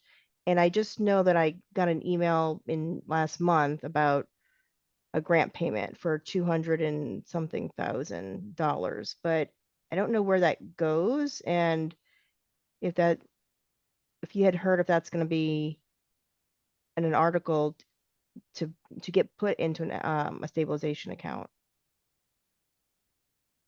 Yeah, I think that's a good question. I was trying to get numbers for the spreadsheet just based on what, like in the spreadsheet, we don't capture the other grants and stuff that the school gets. We just sort of capture what comes out of the general fund and what gets put to the school. So I was just trying to capture here, and I don't know, like Nathan said, if it's going to be the final number. but that number that he highlighted nicely in green is my understanding of like an estimate of what the school will cost every year. But I think the first year it won't be as expensive because like you said, there's the sort of the building costs and stuff like that and the ramp up. And then every year afterwards, it'll be some set number. And that was the estimate that I had gotten. So I don't know if there's like a better one that's updated, but I don't think, I personally, as one member of the committee, I don't envision we would track the reimbursement. We would just be interested in the costs that would come out of the general fund. Like, Okay. I know it's a certain percentage all the time, right? Well, that's what I'm not really clear about. And I'll ask Mary just to confirm. So the payment that July 29th was $286,000. And it says the payment for a grant payment totaling, relating to the Green Meadow project. And it just goes to an account. I just wasn't sure if there's an account that's just like going to continue to get these reimbursements. That's kind of like a holding account that is just needing to be allocated. And is that funds that could be used to offset what what we might be going to debt exclusion for some of these projects. I don't know in that case, because I imagine it would be an opportunity, depending on how much they are continuing to come in, but could it fund something on its own? Because they're not small amounts. I mean, I think whatever we get for that has to go directly towards the school. I don't think we can repurpose the funds. And Nathan, you have 3 million for Green Meadow. That's based on the $80 million that the debt exclusion, the principal and interest? No, that's based on, I don't remember where I got that number from. Jill, did you just say that you sent that number to me as like the first year? That was a number that Greg had in one of his projections, like Okay. I think it was the FY25 budget draft or something that he sent around for the budget subcommittee meeting. But I don't know. I don't think that's a finalized number. So I think it's also good to highlight it just to see like Yeah. what actually is that number, Yeah, because how the much number, is offset by the grant. yeah, that's what I was wondering, because the number got reduced in December by that, they recalculated something or other, and that was after the debt exclusion. Right, we're gonna get reimbursed more. Yeah. Right. So I think that means we were going to not need to bond for the 80 or whatever that was, or so that's why I'm just trying to figure out what that picture looks like, because I'm far from understanding it, but that's could be a potential big chunk in bringing down whatever that the debt service is for that school. If we're not, what if the bonding amount is different because of that additional reimbursement? Yeah, that could potentially bring down the debt service. It won't change any deficit we have because it's obviously all of it would be taken in and spent for the same thing. So it's a net zero between revenue and expenses, but it could impact the debt service. That's a good point. I just had a super basic clarification question, and this might have been mentioned earlier, so sorry, but just for that debt service as a percentage row, is that just as a percentage of like the town's total budget or of the general fund, or I guess just what exactly is the denominator there? Yeah, so what I'm doing here is I'm taking R 226 divided by R 226. Two,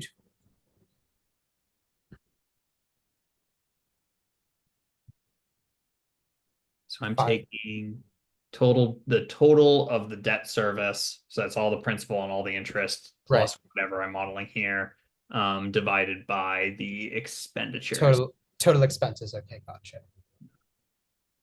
which includes debt service, which is correct. Okay, yes, all right, thank you.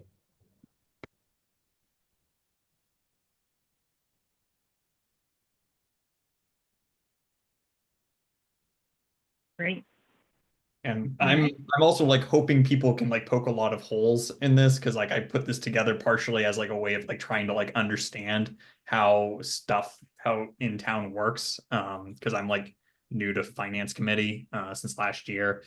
So I don't know for sure that like I think this is largely correct, but I don't think it's like precisely correct. So I'm like I would be very excited to hear about any problems you find with it and any ways to fix it further. Um, certainly this one I say wouldn't be a suggestion, but just like another kind of a clarification for me. But when we were looking at the DLS debt service percentages earlier, is that like calculated in is the denominator that DLS had, is that also like total expenses for their towns basically? Or just So I noticed that okay, so I have here in previous years. So theoretically, this is correct. Theoretically, this is 100% correct. Um, for expenditures in FY23. I calculated our debt service to be 7.8%, Right. and I'm looking at the DLS page for Maynard in a separate window. What they have is for 2023, they had 7.15, but they had 7.8 in FY22, where I had it up at like 8.4, and I don't see any year where it was 8.4 according to DLS. So take that I for mean what it is. I think that could certainly be like, you know, you guys are still like you're both still like calculating it the same way, but they might like come up with a different number for total expenses. But those, I don't know, those numbers seem close enough to me that it could probably be calculated the same way. So I don't know.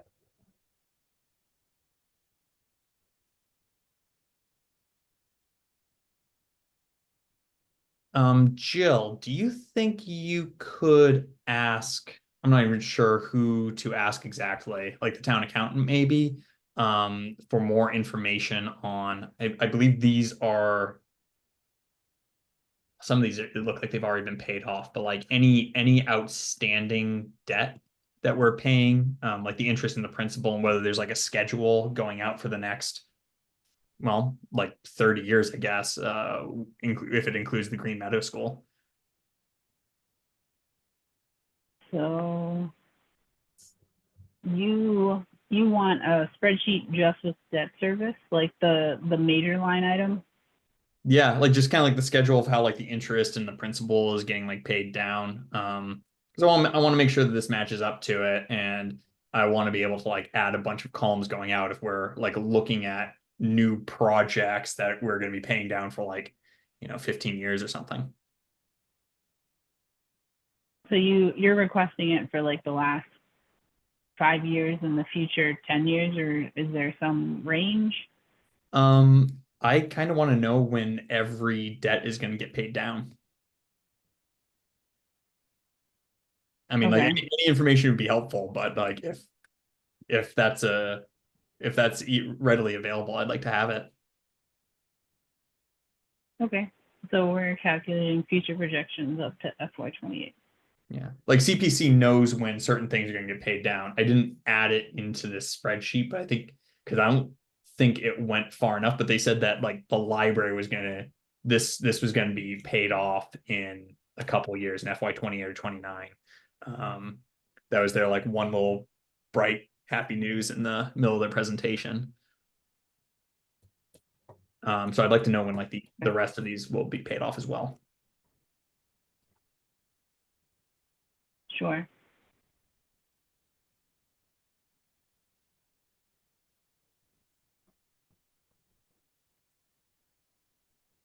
All right. Do we have any other future planning topics we would like to talk about tonight regarding this spreadsheet or otherwise?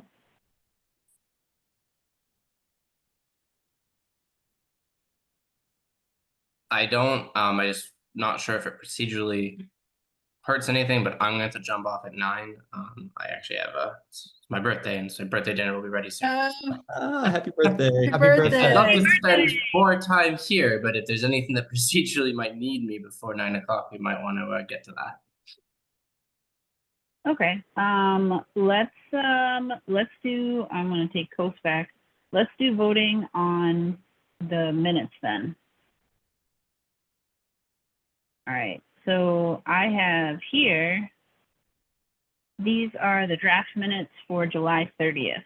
So we did kind of go over these a little bit before. This is the quad board meeting, I think, right? Yeah. This is the quad board meeting, yep. So, are there any comments or questions about these, or would we like to entertain a motion to approve?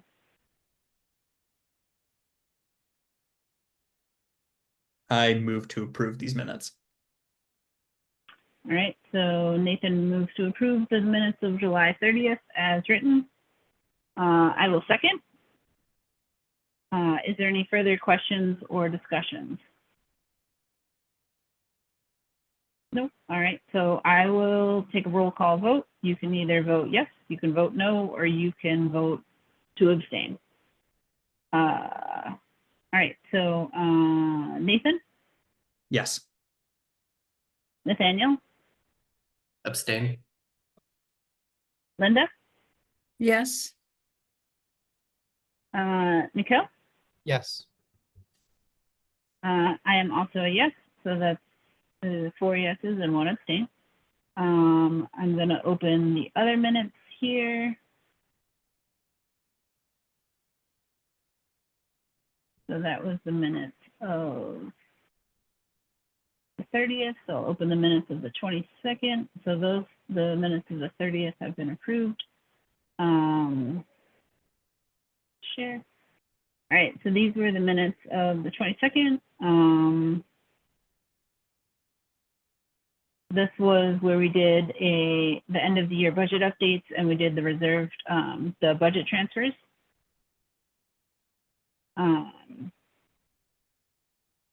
So this is where we voted to approve the budget transfers as Greg and Kevin came to the meeting to present. We had a discussion about the board meeting the joint board meeting. We talked about the spreadsheet, the future planning spreadsheet. We also talked about liaison roles.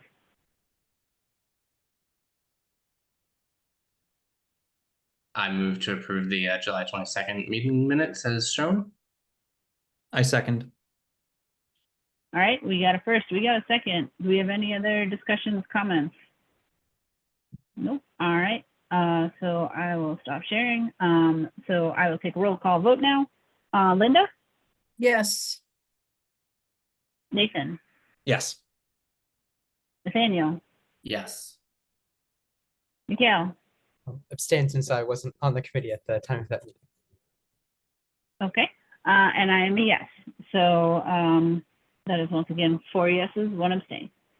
Great. All right. Yeah, so I think the only other topics tonight are talking about updates from chairs and other members, and also our next meeting, future planning. So our next meeting will be on the 19th, and I will send out the Zoom planner with that once I get that back from Greg, and I'll post that hopefully tomorrow. The other topics tonight, we did get a citizen email, which I posted on our on board docs, talking about the feedback from the quad board meeting from Joshua Morse, talking about his feelings about the meeting and some recommendations. So that's posted on board docs, and I believe I also circulated it. I also shared with you all planning updates. We got a planning director email. It was an update about regional housing services. And we also got quite a few memos about the water capacity and housing production updates from DPW. So that is something I wanted to draw attention to, because there's been I think at least two developments that the town has had to say, I'm sorry, we can't develop them because we don't have water to supply to these proposed projects. So that's something to keep in mind as we're doing some future planning, that we may have challenges getting additional revenue into the town through growth, because we're having less opportunities for growth, I think, until we kind of address some of these infrastructure challenges. So I just wanted to put that on everyone's radar. We don't have to solve that problem tonight, but Does anyone have a quick answer to the idea if we have any timeline for projected water improvements? Any idea of any, concept plans or anything in the work, or is that just far out right now? It was like 2029 Um, or like 2031 from that report, right? Where they could implement all of like the recycling that they were gonna do.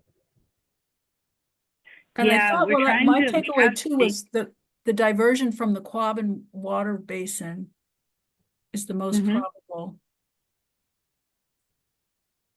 Okay. Yeah, and I know in the past we've had White's Pond as well, but the challenge is getting the water from the pond to our pipes. So,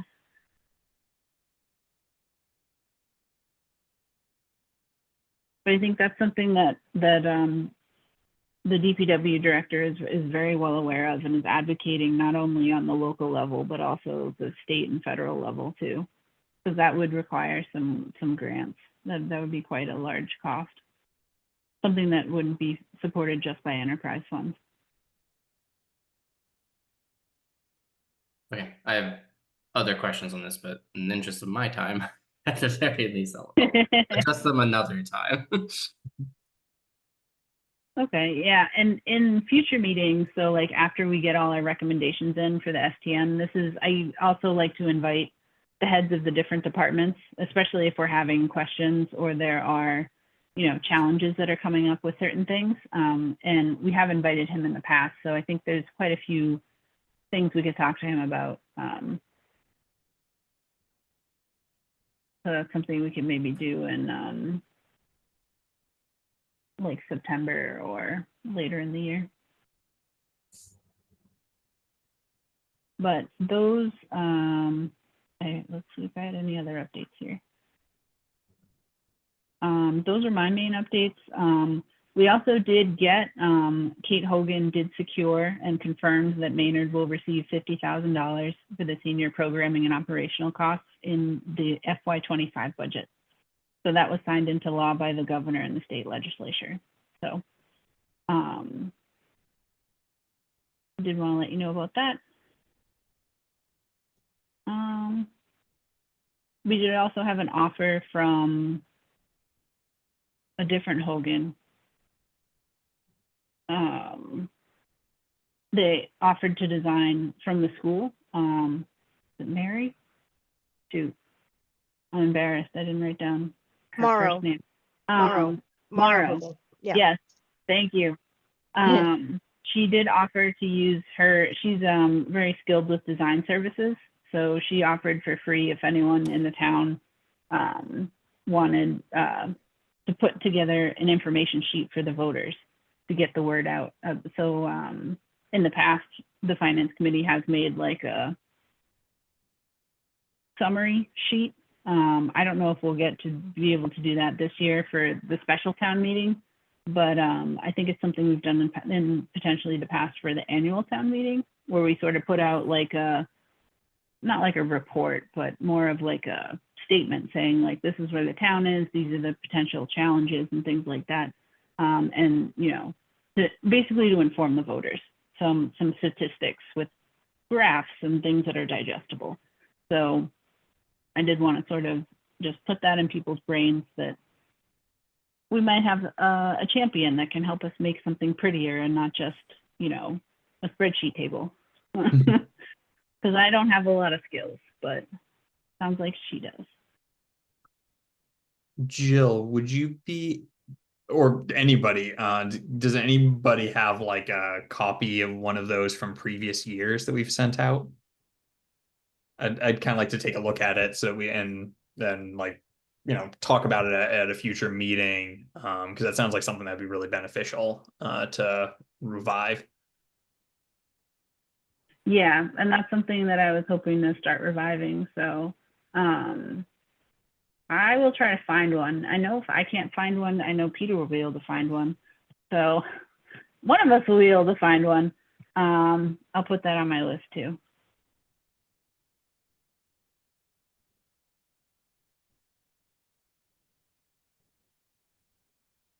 Yeah, so I think that's all my updates. Does anyone else have any updates from any other boards or that you're on or liaisoning to?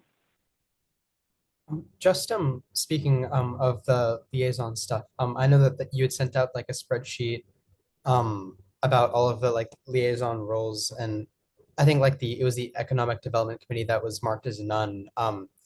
Even though I'm like pretty new, that's something that I would be willing to do if like you guys would like want me or need me to do that. So I'd be happy to serve in that role if that was.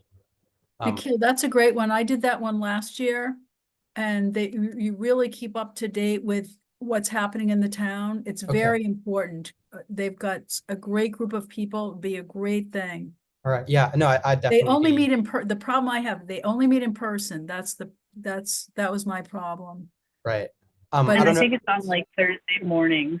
Well, I think they've changed it to the afternoon. It used to be Oh, they like did, 7 okay. AM, 8 AM, but it was in the afternoon, but it's a great group and the head of planning is there. Every time I went, I learned so much. Would be really great if we had a representation there and I think you'd enjoy it. Yeah, no, if I could if you possibly get like details on exactly, what day and time they meet, but I'd certainly be happy to do that, if I could get that detail. Sure. Let's see. They meet 3 to 4:30 p.m. on the third Wednesday of the month. Okay, that I think I'm starting like a new job in the first week of September, but it's like hybrid, so I could reasonably see myself doing that, certainly at least until that point, and I most likely would be able to. So if I can be signed up by or Yeah, whatever the and in the procedure is. past, yeah, in the past, so like for example, being a liaison doesn't necessarily mean you have to go to every single meeting either. It can also mean that like you sort of just send an email to the chair and just say, if there's anything pressing that you think the FinCom should know about, please let me know, or Definitely. something like that. So, and I'm also saying this too for the benefit of the other people on the call who are also liaison to other things. Like, you don't have to go to every single meeting. If you are looking at the minutes and you're sort of keeping an idea of what might potentially be talked about, or if there's something you're really pressed about, you want to go. And just because you're not a liaison doesn't mean that you're prohibited from going to other town meetings. Right. So, yeah, so that's just something I wanted to throw out there. So Definitely, but yeah, that's something that certainly at the present moment that I can do. So if there's anything you need me to do to sign up, or if there's any procedure, I'm able to. sure, I'll update it. I'll update the spreadsheet. Okay, great. Do any other members have any other topics for us this evening?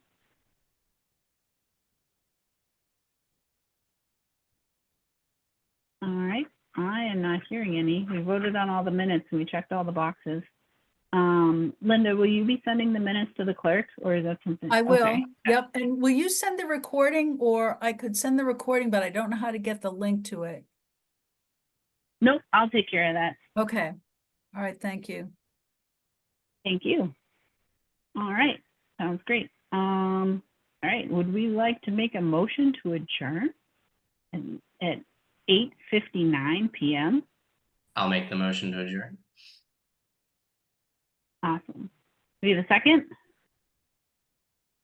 I'll second. All right, we got a first, we got a second. No further discussion. I'll take roll call vote. Okay, Linda? Yes. Nathan? Yes. Nathaniel? Yep. Nikhil? Yes. I am also a yes. Thank you everyone for coming tonight, and I'll send around the agenda for next Monday. Thank you. See y'all Thank soon. you. Bye. Bye. Bye.